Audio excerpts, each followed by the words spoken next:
Bien, donc c'était du Madagascar qu'on parlait avant la pause. On évoquait cette cacophonie sur la stratégie contre le Covid-19. Et puis, vous, avant la pause, vous posez la question de savoir comment on fait finalement pour avoir tous ces cas. Oui, mais ces cas de 0 décès jusqu'à 69 décès. Oui. La psychose aussi se trouve là. La psychose et 8162 cas détectés, tout ça là. Donc, vous savez, c'est pour cela que je dis, le gouvernement, normalement, un gouvernement devait prendre conscience de cela.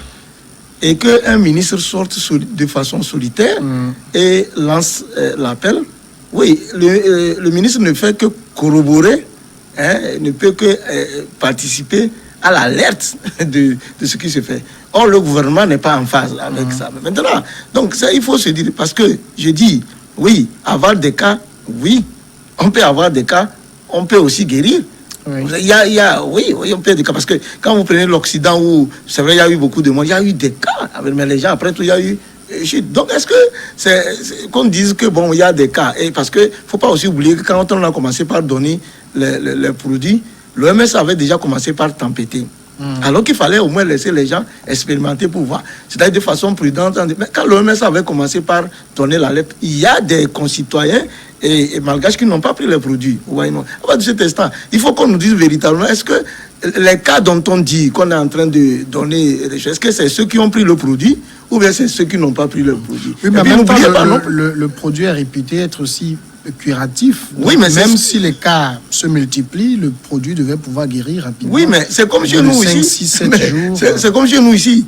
Vous savez qu'entre-temps, chez nous, il y a eu des cas au Togo, c'est parce qu'on a estimé, enfin les autorités ont estimé qu'il y avait des déplacements de personnes.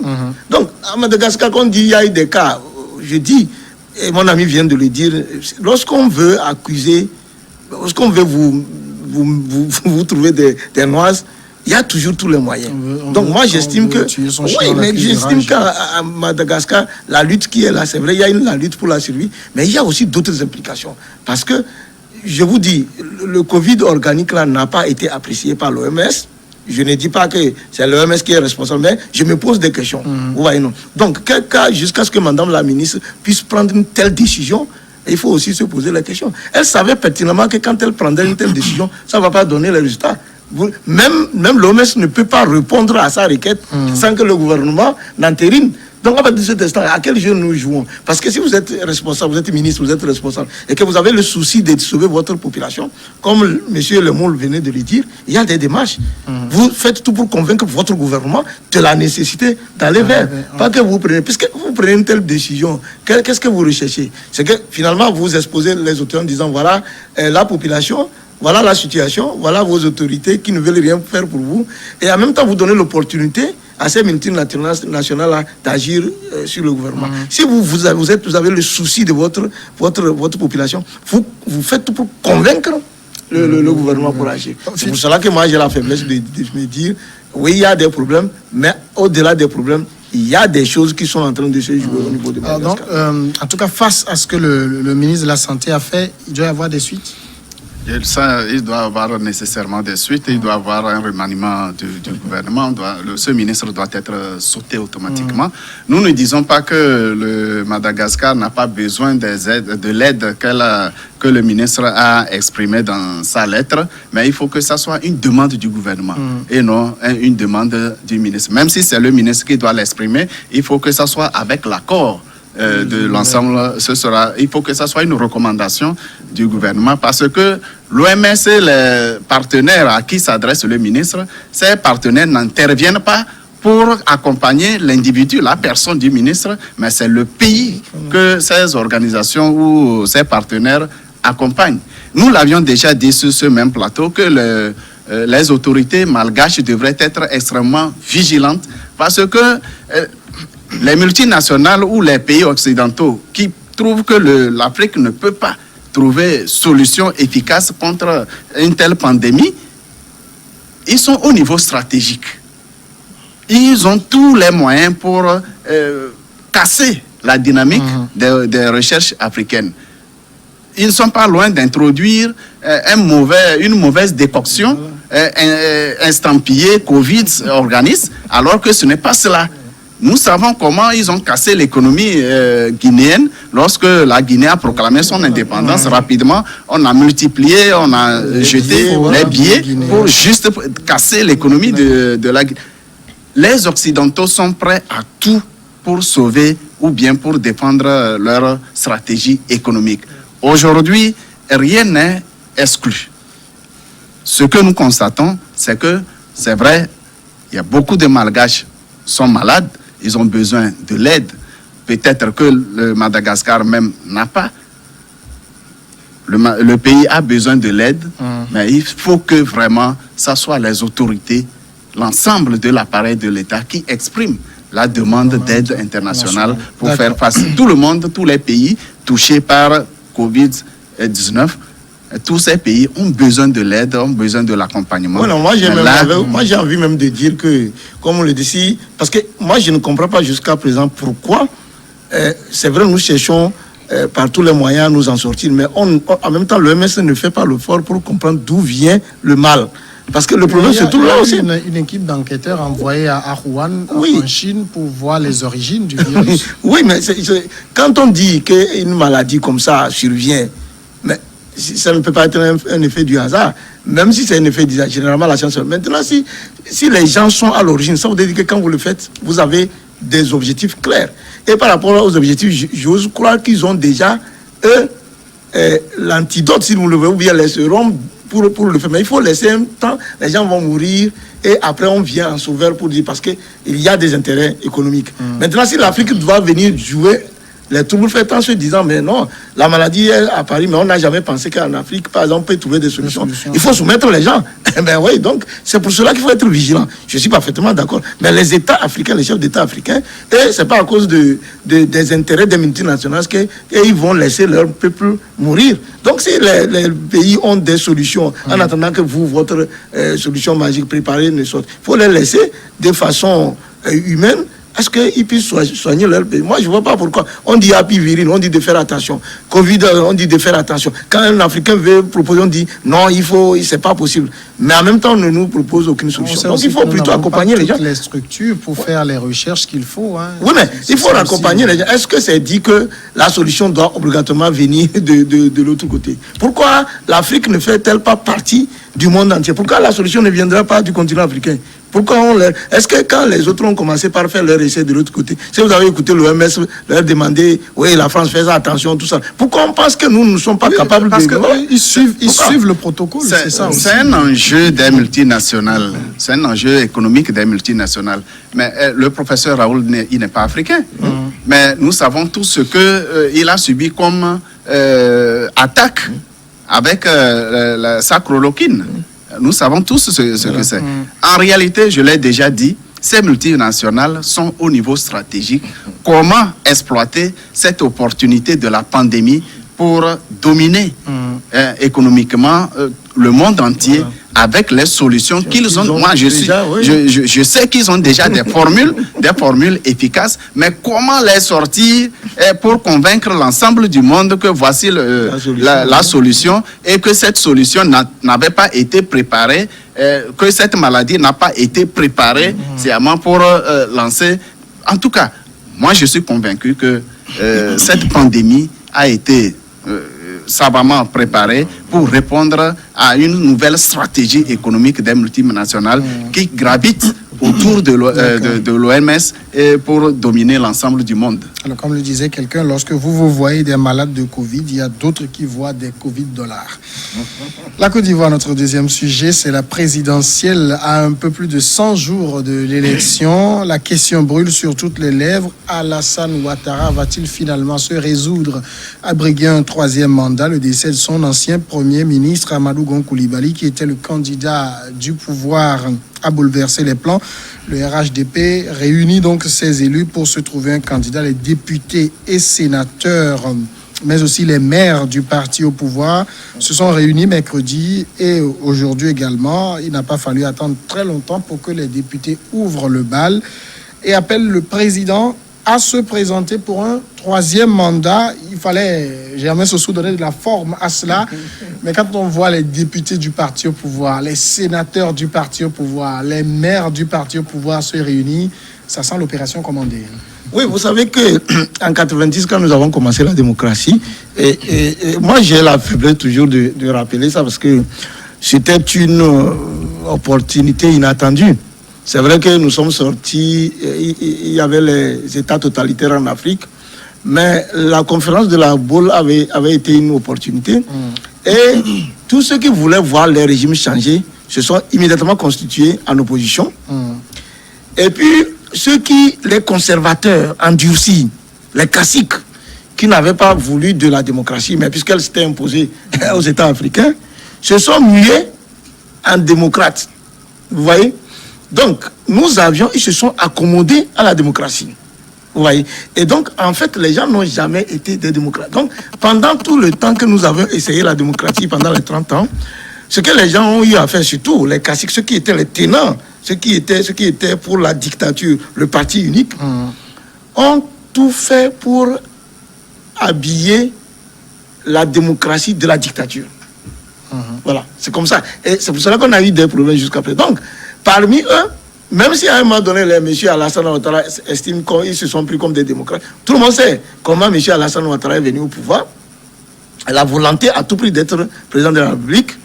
Et comment ça s'est passé jusqu'à ce qu'il soit au pouvoir. Mais tous ces gens-là ont été imbibés. Ce sont des gens qui ont été nourris au lait de la dictature.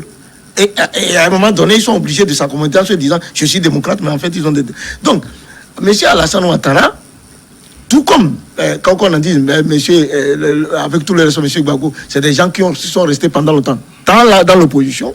Ça fait que, tout en restant dans l'opposition, il n'y avait que les idées de la dictature. C'est-à-dire qu'à l'époque, quand vous prenez le pouvoir, vous faites comme les autres.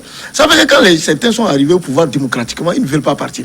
Donc, la démocratie s'est imposée à des gens comme ça. M. Alassane Ouattara a pris le pouvoir. Il a fait 10 ans de pouvoir. Et il change même la constitution. Cette constitution qu'il a fait changer lui permet, lui, de rester encore au pouvoir. Mais comme la velléité démocratique sonne un peu partout en Afrique, il fallait donc l'habiller. Donc, premier round, il dit, je vais partir.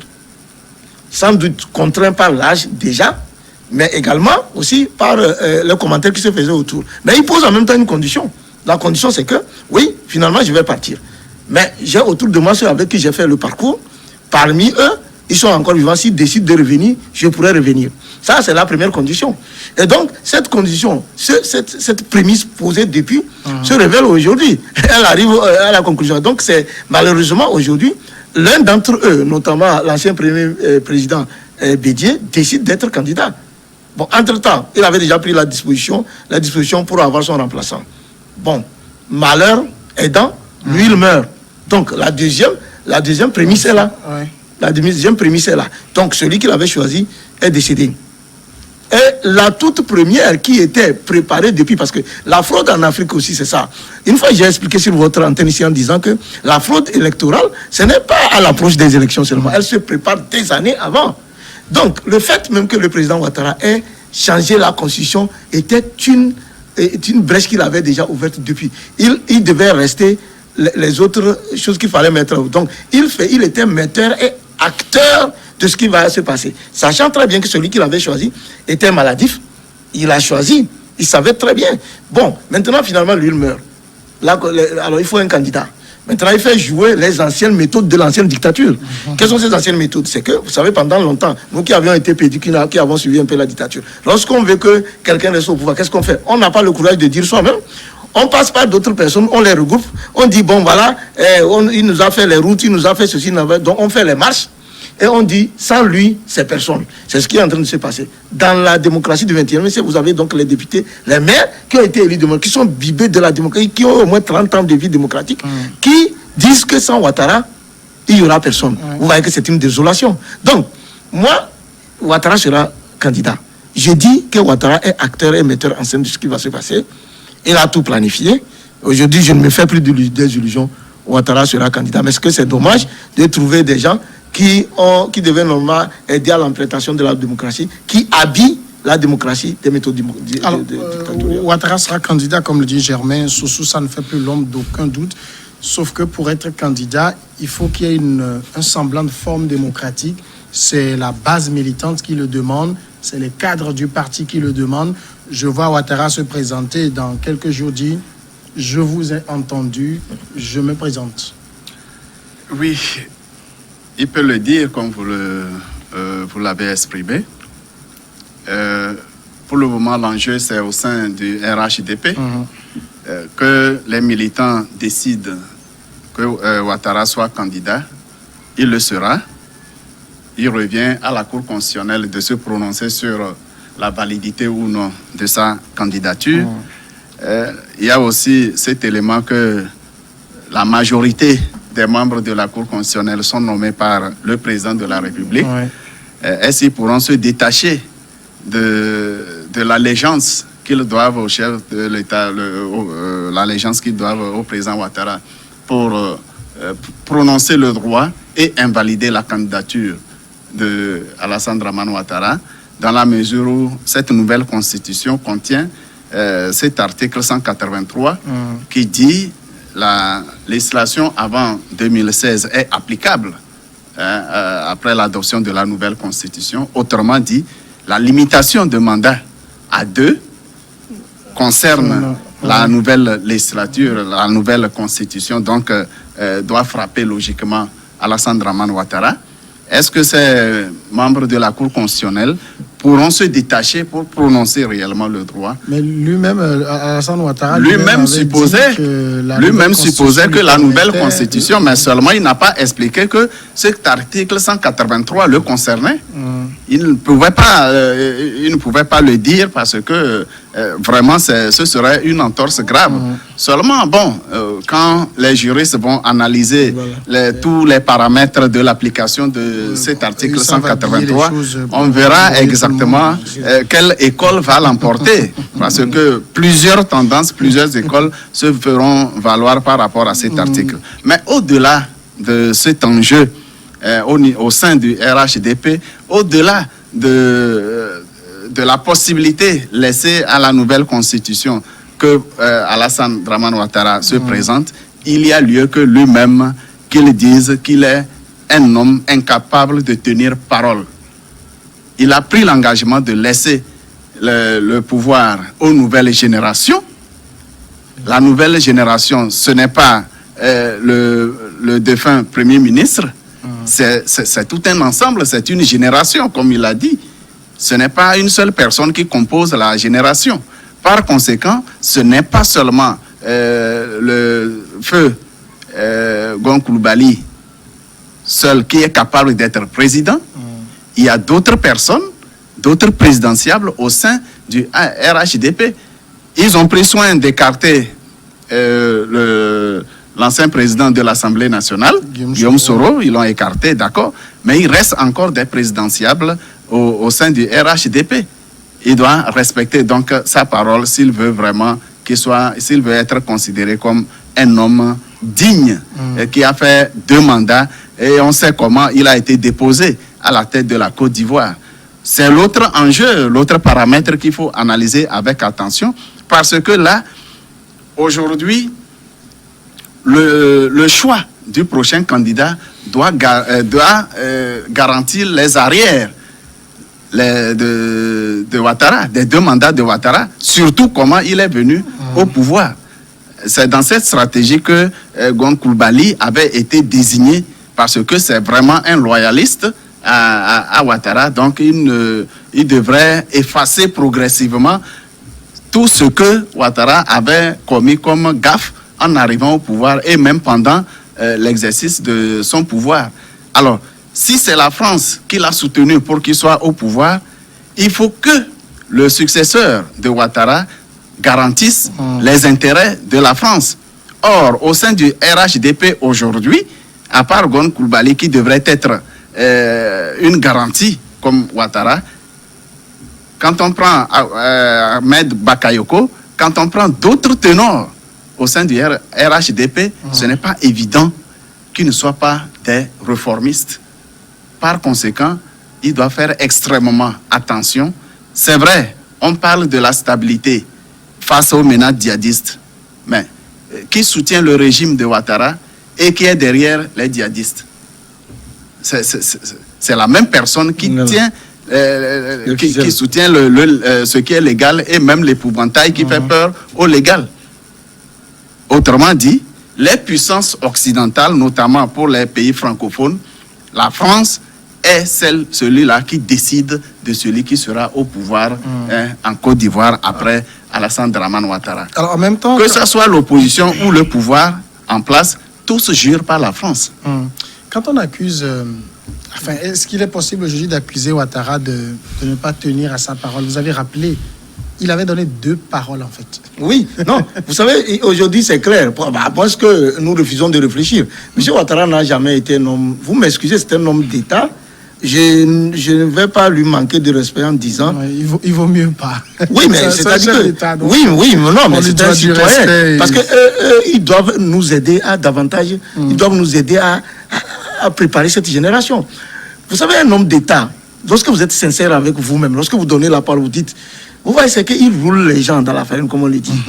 Lorsque vous êtes sincère, vous dites que vous allez partir, que vous prenez les dispositions pour partir, vous ne pouvez pas tout simplement avoir un plan A et vous en tenir. Surtout que votre plan A, vous savez que c'est un plan maladif, vous ne pouvez pas vous en tenir. Ça veut dire que si M. Ouattara avait été honnête, vous m'excusez, envers lui-même, et qu'il était vraiment sincère pour partir, il savait que Gom Coulibaly était le plan A. Ça pouvait ne pas arriver. Quel était mon plan B? C'est-à-dire, dans le plan B, c'est quoi? C'est que si jamais, je savais qu'il était maladif, si jamais ça ne peut pas être, quelle est la seconde personnalité que je préparais pour... Il fallait le faire. Si il ne l'a pas fait, sachant bien que son plan A était maladif, c'est qu'il savait que le plan A n'arrivera pas, il ne serait pas à la ligne d'arrivée et que je prendrais la suite. Sinon, pourquoi il n'avait pas fait le plan B? Ensuite, ce que je voudrais dire aussi par rapport à ça, aujourd'hui, il faut mettre M. Ouattara devant ses responsabilités. Alors, le sort de la Côte d'Ivoire maintenant se trouve, face à la parole donnée à Ouattara, le sort de la Côte d'Ivoire se trouve dans la main de Bédié. Il suffit, puisque Ouattara dit que lui veut aller parce que Bédié est candidat, il suffit que les Ivoiriens se tournent vers Bédié. Et que Bédié montre sa grandeur. Qui disent qu'il ne va plus lui présenter quelqu'un. On va voir si Ouattara va maintenir. Tous ceux qui, aujourd'hui, sont devenus, vous m'excusez, c'est des concitoyens, des hommes politiques que nous respectons, qui aujourd'hui ne font pas la fierté de la ville, ramènent les anciennes pratiques de la dictature, des maires élus, des députés qui s'organisent pour dire Ouattara ou rien, alors que Gon Coulibaly, paix à son âme, était aussi préparé. Ce qui est arrivé à Gon Coulibaly, personne n'est Dieu. En 2-3 jours, même, vous pouvez même préparer Ouattara, s'il prend le pouvoir avec son âme, il peut même à tout moment lui aussi descendre. Tout qu'on peut mettre. Mais donc, on ne peut pas dire Ouattara ou personne. 21e siècle, ce n'est pas normal. Mais est-ce que c'est une question de Ouattara ou personne, ou bien celui qui peut gagner? Il ne reste que 100 jours. C'est ça aussi la question. Non, vous savez, M. Ouattara avait tout fait. Il a renvoyé à l'exil tous ses anciens opposants. Même quand il avait donné la parole de la génération montante, il n'était pas sincère. Vous savez qu'il avait voulu que Guillaume Soro soit avec lui. En fait, Guillaume Soro était l'un de ses plans. Quand vous suivez, c'était l'un de ses plans. Mais sauf que ce que Guillaume Soro n'aurait pas aimé, c'est qu'il soit dans les sérails de RHDP, qu'il devienne chef de l'État et qu'on le contrôle. En fait, c'est ça, il ne voulait pas. Autrement dit, Guillaume Soro aurait accepté tout ce que Ouattara lui aurait demandé, qu'il serait candidat aujourd'hui. Mais, comme tous les chefs d'État qui voudraient partir, ils voudraient mettre des marionnettes que eux, à la retraite, ils téléguident. C'est ce qui ne marche pas. Donc, voilà, c'est ce qui se passe. En tout cas, aujourd'hui, c'est Ouattara qui a le dernier mot. C'est Ouattara qui a le dernier mot, mais c'est la constitution ivoirienne qui a le dernier mot. Pour le moment, ce sont la disposition que vous avez évoquée tout à l'heure. Je l'ai cherché, article 183. Elle dit que la législation actuelle en vigueur en Côte d'Ivoire reste applicable, sauf l'intervention de tests nouveaux, en ce qu'elle n'a rien de contraire à la présente constitution. Justement. Alors, c'est pourquoi je disais, les écoles vont faire valoir leur argumentaire pour la validité ou non de la candidature de Alassane Dramane Ouattara. Il y aura vraiment un débat autour, ça c'est sûr. Sauf que la Cour constitutionnelle étant pro-Ouattara, c'est plus qu'évident que si Ouattara dépose sa candidature, qu'elle soit validée, contrairement à chose. Du point de vue du respect de paroles données, Ouattara a d'abord posé la condition de la participation de l'ancienne classe de l'opposition. Si les gens de ma génération se présentent, lui aussi, il se présentera. Mais après, il a pris l'engagement ferme de se retirer. Pendant ce temps, Bédié avait déjà affiché, il s'était déjà déclaré candidat. Et alors, Ouattara était sûr que Feu Koulibaly battrait Bédié aux élections. C'est pourquoi il s'est retiré. Il lui revient de tenir parole. Il lui revient nécessairement de tenir parole ou bien risquer de basculer encore la Côte d'Ivoire dans les violences post-électorales. Pour le moment, le camp FPI n'a pas encore donné son mot. Le camp Guillaume Soro n'a pas encore donné son mot. La tempête est actuellement dans le verre du RHDP. On n'est pas encore rentré dans la confrontation entre les différents camps politiques existants en Côte d'Ivoire. En réalité, la candidature de Bédié ne devrait faire peur à personne, ni à Ouattara, ni à Guillaume Soro. Bédié est déjà suffisamment affaibli. Le parti n'est pas fortement représenté à l'Assemblée nationale, n'ont pas une majorité confortable. L'âge de Bédié est contre lui et on ne peut pas lui faire confiance, sauf des fraudes électorales préparées pour lui permettre un hold-up électoral à un moment donné. Non, la candidature de Bédié ne devrait inquiéter personne. Si aujourd'hui... c'est un ordre politique. C'est pourquoi je parle des fraudes préparées en amont. Je sais que, mais en réalité, au départ, Ouattara et Bédié étaient de la même classe politique. C'est Bédié qui a fait de Ouattara un opposant politique. Hein? Avec le concept d'ivoirité. Aujourd'hui, la candidature de Bédié ne devrait pas inquiéter. Ça ne devrait pas être un argument que Ouattara se représente pour un troisième mandat. Plutôt, il doit chercher qui peut remplacer le feu Premier ministre. Encore faut-il que les tests, le code électoral est prévu, mais puisque ce décès pouvait intervenir même pendant la campagne électorale. Là, il faut que les tests prévoient que, en cas de décès d'un candidat, voici ce qui se passe, voici le mécanisme de remplacement. Par exemple, pour ce qui se passe au Togo, c'est qu'on sursoit la campagne et on remplace le candidat et puis la campagne reprend. Par conséquent, déjà le camp RHDP devrait avoir le plan B, le plan C, pourquoi pas. D'accord, sauf qu'en politique, les choses ne se passent pas toujours comme on le voit. La pause maintenant et on revient après le journal.